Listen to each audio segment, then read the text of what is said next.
Well, I mean, whenever you think of him, you think of Minnesota. I mean, I think that's one of the this generation's guys that pops into your head. When you think of Minnesota Twins, you think of Joe Mauer, and you think of number 7. And it's only fitting that everybody comes back and is a part of this weekend because he was a part of a lot of really good teams for a lot of years. Justin, you came basically up with him. Did you realize when he was that young that he had this potential? I mean, anytime a guy's picked first overall, there's expectations, but he's one of those guys, when you saw him play, you went, that makes sense. He just made everything look so easy. I mean, from the first time he stepped in as an 18-year-old after he was drafted, and from there on, it was just smooth sailing because he just does so many things well and never really got overexcited by any of the big moments. So it was a guy you kind of expected it. You never expect a guy to have a type of career where he's going to get his number retired and all that kind of stuff, but he did it, and he exceeded the expectations that came with him being a first overall pick. Tori, what'd you think of him?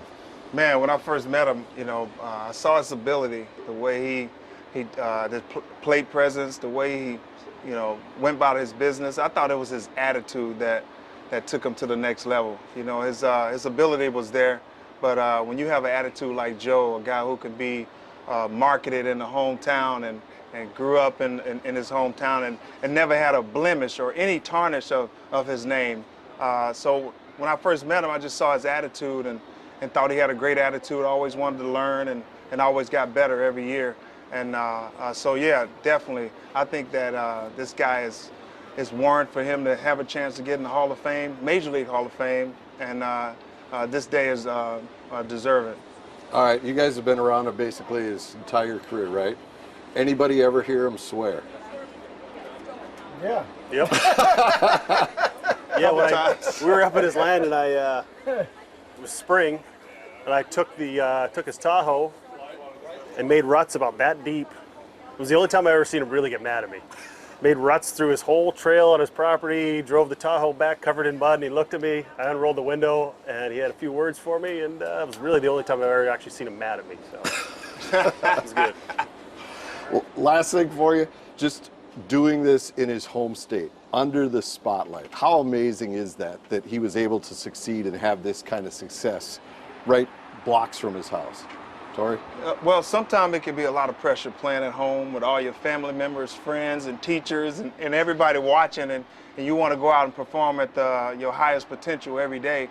It can be a lot of pressure to some people, but I thought Joe had, like I said, I talked about his attitude earlier. I feel like he was that even keel, didn't get too high, didn't get too low. He just went out and did what he was supposed to do on a day-to-day basis. So yeah, I mean, it's a lot of pressure. I don't think he was affected much at all. So for other people, they could fold, and he didn't.